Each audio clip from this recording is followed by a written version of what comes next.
A vida financeira do TDAH pode ser caótica. A gente até tem ideia do quanto a gente ganha, mas e o quanto a gente gasta? É bem comum termos surpresas com a fatura do cartão ou fazer compras desnecessárias por impulso. Mas existem ferramentas que me ajudaram a botar ordem nesse caos e ensino todas elas no primeiro link da descrição. Tem uma tendência, uma predisposição do TDAH a vícios.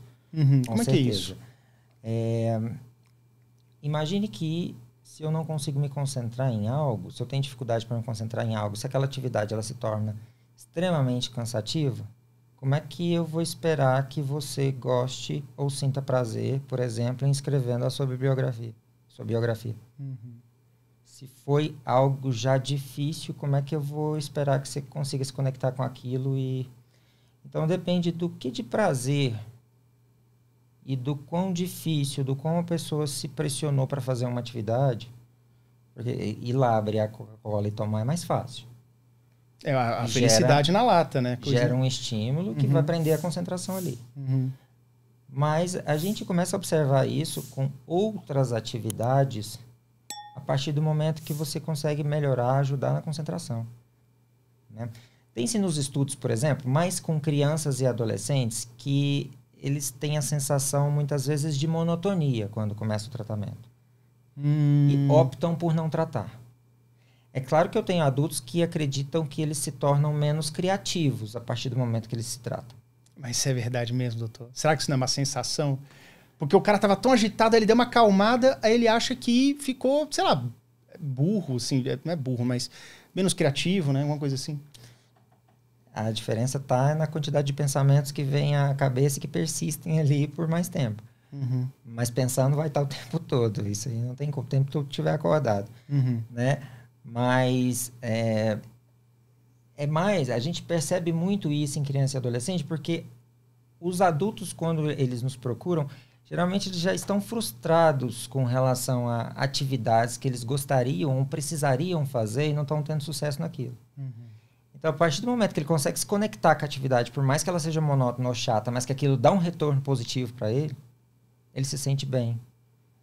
E aí, às vezes, gera até uma empolgação ali que ele até se esquece da Coca-Cola. O que seria melhor, né? Talvez a gente procurar prazer. Por exemplo, uma coisa que eu percebo nas pessoas com TDAH, eu tiro isso um pouco de mim. Eu vou começar uma tarefa que eu não gosto. Por exemplo, hoje eu sofri para sentar e começar a escrever esse negócio. Demorei horas, uma coisa que era menos de uma hora eu terminaria.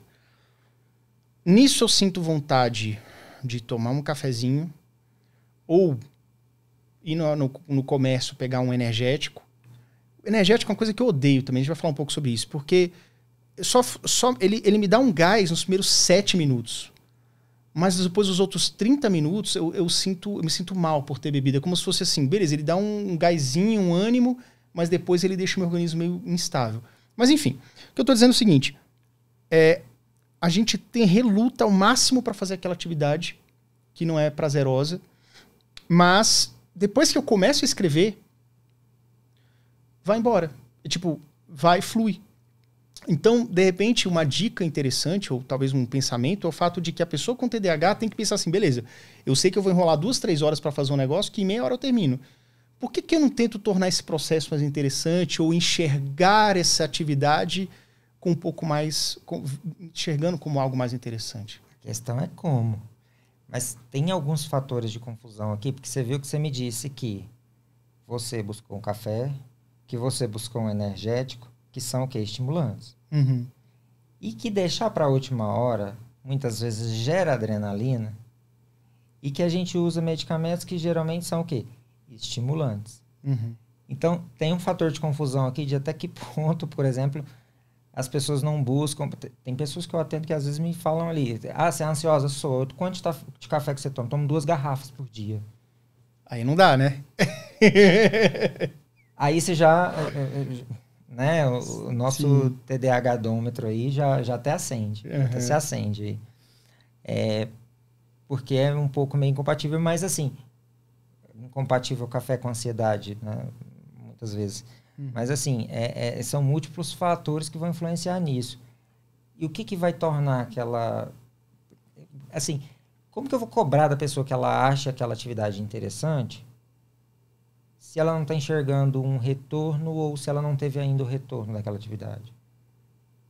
Eu acho que isso é difícil, porque eu acho que a gente não consegue enganar nosso cérebro, sabe, doutor?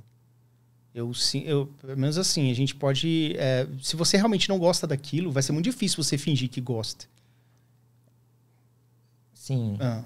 Mas tô falando de atividades que não se realizou, que não se concretizou. Ah, tá. Que ainda não Que foi ainda iniciado. que ainda não foi iniciado. Entendeu? E tem toda uma questão comportamental envolvida. E eu até costumo dizer que, com o tempo, a dificuldade de concentração ela vai se tornando dificuldade de foco. Então, nem que seja algo que a gente supõe, um sonho, que a gente traz e está sempre fixo naquilo. Por exemplo, eu quero me formar e tudo.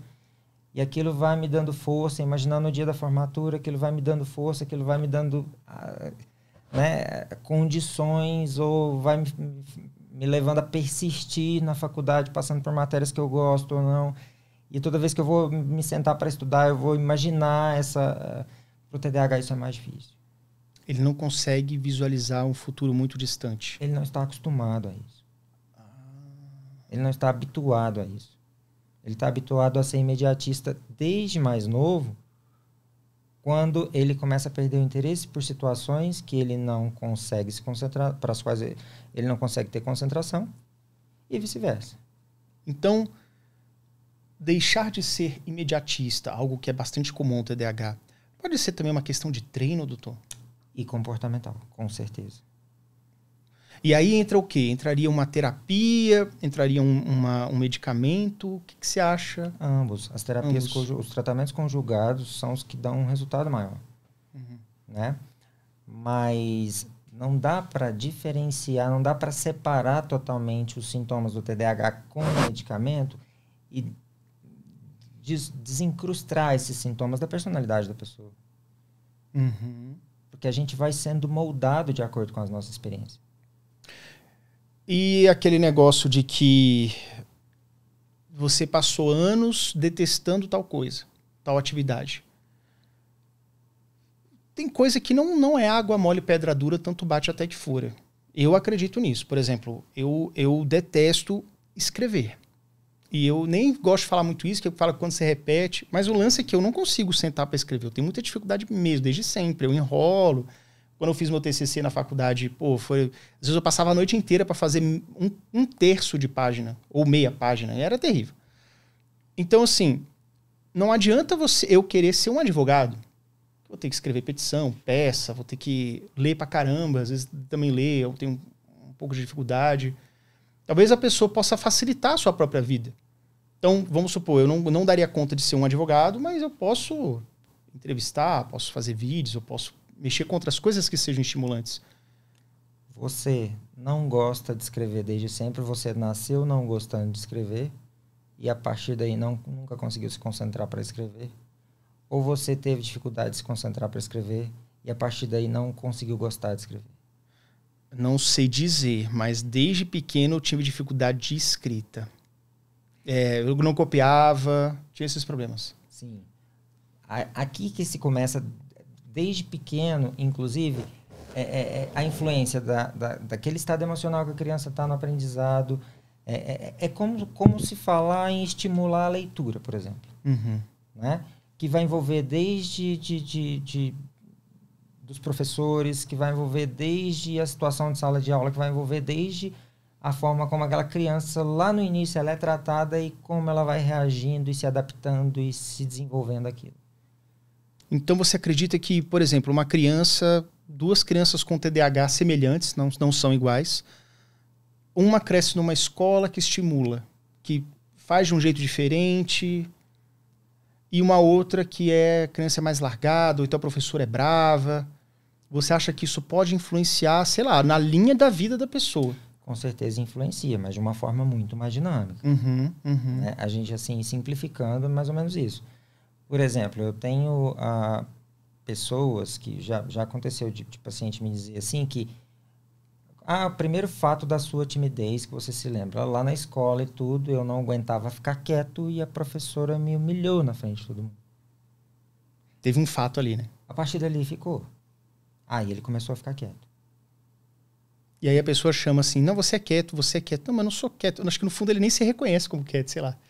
E se você está falando de uma pessoa que ela já tem dificuldade de se concentrar em algo, e ela vai frequentar aquela aula, então, com medo da professora, como que ela vai se concentrar na matéria?